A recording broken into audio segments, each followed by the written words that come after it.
नमस्कार, न्यूज 24 देख रहे हैं आप और आपके साथ मैं हूं सऊद मोहम्मद खालिद। इस वक्त जम्मू कश्मीर से आ रही बड़ी खबर पर आपको अपडेट दे दे। दरअसल जम्मू कश्मीर के पुंछ में आतंकियों ने घात लगा करके भारत के वीर जवानों पर एक बड़ा हमला कर दिया और इस नापाक आतंकी हमले में अभी तक देश के 5 वीर सपूत शहीद हो चुके हैं। यह बेहद दुखद घटना। हमला होते ही भारतीय सैनिकों ने आतंकियों को मुंहतोड़ जवाब देना शुरू कर दिया था। पुंछ के सरनकोट इलाके में यह हमला हुआ है। यह तस्वीरें भी उसी वक्त की हम आपको दिखा रहे हैं जब यह पूरा ऑपरेशन अभी भी जारी है।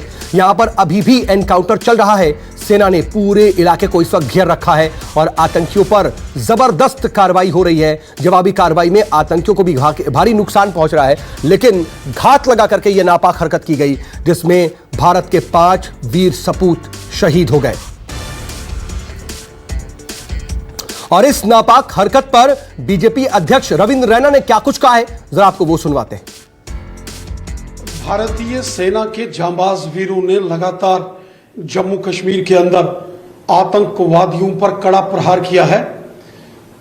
सीमावर्ती क्षेत्र एलओसी के ऊपर लगातार पाकिस्तान की ओर से घुसपैठ के प्रयासों को भारतीय सेना के जवानों ने विफल किया है। लगातार हो रहे एनकाउंटर्स में आतंकवादियों को भारतीय सेना ने मौत के घाट उतारा है और राजौरी सेक्टर में यहां सीमा पार से घुसपैठ करके आतंकवादियों के साथ एक एनकाउंटर में भारतीय सेना के कुछ जवान जो वहां शहीद हुए हैं उनको पूरा देश नमन करता है। हमारे जांबाज वीरों ने पाकिस्तान की बड़ी घुसपैठ की साजिश को विफल किया है। तो हम आपको बता रहे हैं कि आखिर किस तरीके से यह नापाक हरकत अंजाम दी गई है और घात लगा करके आतंकियों ने इस घटना को अंजाम दिया, यह हमला किया है। आसिफ सुहाफ मेरे सहयोगी इस वक्त मेरे साथ जुड़ चुके हैं। आसिफ, इस वक्त अभी तक जो है वो बेहद दुखद जानकारी मिल रही है, लेकिन अभी वहां पर क्या स्थिति है? एनकाउंटर चल रहा है, कुछ कामयाबी मिल पा रही है जवानों को?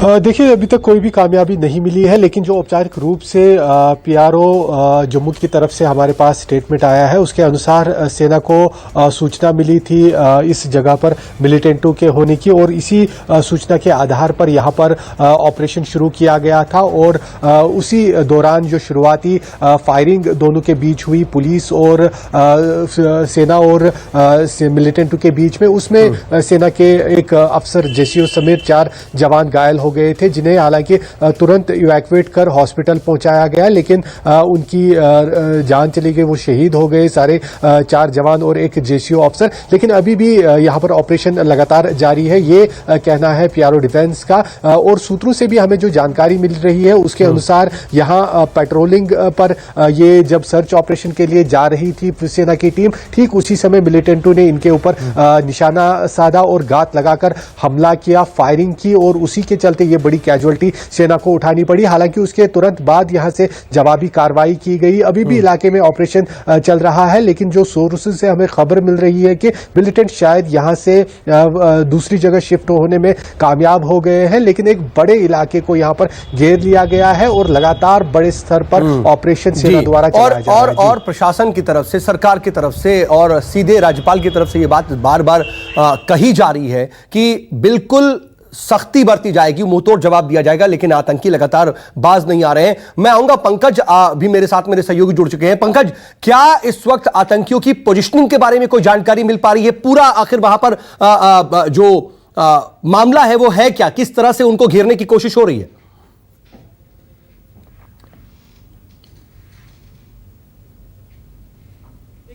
आज तड़के सुबह सुरक्षा बलों को ये इनपुट मिला कि पुंछ के सुरनकोट इलाके के जंगलों में आतंकियों की मूवमेंट देखी गई है। वहां पर एक बड़े स्तर पर कॉर्डन एंड सर्च ऑपरेशन शुरू किया गया। इस दौरान आतंकी वहां पर बैठे हुए थे, आतंकियों की ओर से फायरिंग की गई और जवाबी फायरिंग हमारे जवानों की ओर से की गई। लेकिन दुखद खबर यह है, इसमें हमारे 5 जवान शहीद हुए हैं, जिसमें एक जेसीओ रैंक का ऑफिसर भी शामिल है। आपको बता दूं कि अभी भी ये जो सुरनकोट का घने जंगल का इलाका है, वहां पर अभी भी हैवी फायरिंग दोनों ओर से हो रही है। और आप देखिए कि जिस तरह से आतंकी फायरिंग कर रहे हैं, ऐसा अंदेशा जताया जा रहा है कि आतंकी अपने साथ भारी संख्या में हथियार, गोला बारूद लेकर आए हैं। और लगातार हम देख रहे हैं कि कैसे पाकिस्तान आतंकियों की घुसपैठ एलओसी और अंतर्राष्ट्रीय सीमा के जरिए करवाने की लगातार कोशिश कर रहा है, क्योंकि सूत्र बता रहे हैं कि सीमा पार बने लॉन्चिंग पैड में 200 से 250 आतंकी मौजूद हैं जो कि जम्मू कश्मीर के अलग अलग जगहों से घुसपैठ करना चाहते हैं और त्योहारों का सीजन शुरू हो चुका है। आतंकियों की कोशिश है कि घुसपैठ करके जम्मू कश्मीर और देश के अलग अलग राज्यों में जो है बड़े आतंकी हमले को अंजाम दिया जा सके। लेकिन आपको बता दूं, जिस जगह पर अभी सुरक्षा बलों आतंकियों के बीच मुठभेड़ चल रही है, वहां पर जो सुरक्षा बल हैं उन्होंने पूरे जंगल को घेर लिया है। अतिरिक्त जवानों को वहां पर बुलाया गया और जितने भी आसपास के कई किलोमीटर का इलाका है, कोशिश सुरक्षा बलों बिल्कुल और पूरी कोशिश सुरक्षा बलों की यही है कि इन आतंकियों से बदला लिया जाए। मैं आ रहा हूं पंकज आपके पास, आसिफ आपका रुख करना चाह रहा हूं कि अगर हम इन हाल फिलहाल की स्थितियों को देखें तो मॉरस ऑपरेंडी जो है वो आतंकवादियों की बदली है, आम नागरिकों को भी निशाना बनाया गया है। यहां पर किस इरादे से ये छिपे हुए थे, क्योंकि बताया जा रहा है घात लगा करके यह हमला किया गया है।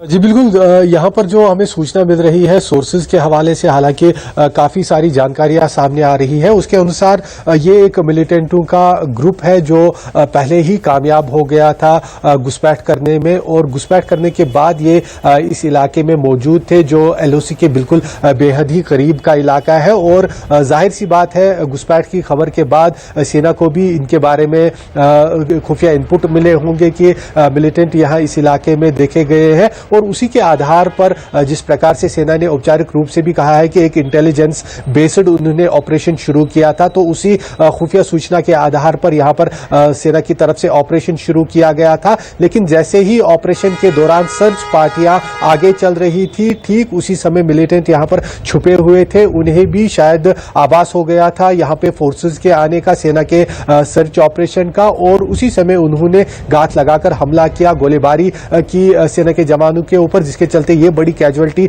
उठानी पड़ी सेना को। लेकिन उसके तुरंत बाद यहां से जवाबी कार्रवाई भी शुरू कर दी गई। हालांकि जो पहली यहां पर प्राथमिकता थी कि जो घायल जवान और जेसीओ अफसर है उन्हें इवैक्यूएट कर हॉस्पिटल पहुंचाया जाए, और उसी के चलते उन्हें इवैक्यूएट कर हॉस्पिटल भी पहुंचाया गया था, लेकिन सभी की मौत हो गई। और उसके बाद भी अब सेना ने एक बड़े इलाके को घेर के रखा है और कोशिश की जा रही है कि जो ये हमलावर मिलिटेंट है, जिनकी तादाद 4 से 5 बताई जा रही है, कि उनका सुराग लगाने की कोशिश की जा रही है। लेकिन अभी तक उनका कोई सुराग नहीं मिल पा रहा है, ऐसी हमारे पास सोर्सेज के द्वारा जानकारी है। लेकिन सेना का कहना है कि ऑपरेशन अभी भी जारी है। ठीक है पंकज, मैं आपका रुख करना चाहूंगा। कहा जा रहा है, जैसा आसिफ बता भी रहे कि 4 से 5 की संख्या बताई जा रही है, लेकिन वहां पर इस वक्त एनकाउंटर चल रहा है, वहां के बारे में क्या जानकारी मिल पा रही है, क्या स्थिति है इस वक्त?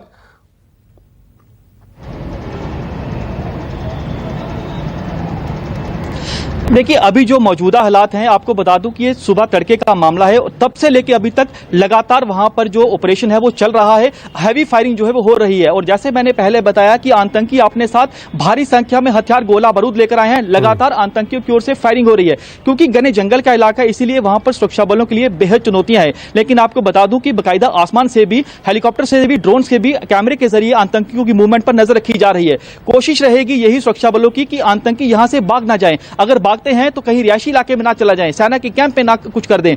उसी के चलते जितना भी आसपास के घने जंगल का इलाका है, वहां पर पूरे इलाके की घेराबंदी सेना ने कर ली है, सुरक्षा बलों ने कर ली है। लगातार वहां पर हैवी शेलिंग हो रही है, हैवी फायरिंग हो रही है, और कोशिश यही रहेगी कि जितने भी आतंकियों की संख्या, क्योंकि सूत्र बता रहे हैं कि आतंकियों की संख्या 4 से 5 हो सकती है, और ये फ्रेश इन्फिल्ट्रेशन करके एलओसी, क्योंकि बेहद नजदीक एलओसी है, और हो सकता है कि ये ताजा घुसपैठ करके यहां पर पहुंचे हो। लेकिन पंकज, कई घंटों से देखिए मुठभेड़ चल रही है, कई घंटों से, तो क्या ये भी है कि आतंकियों के पास भारी मात्रा में असलहा है, क्योंकि वो लगातार सुरक्षा बलों से काउंटर कर रहे हैं, वहां पर लगातार जवाब दे रहे हैं वो?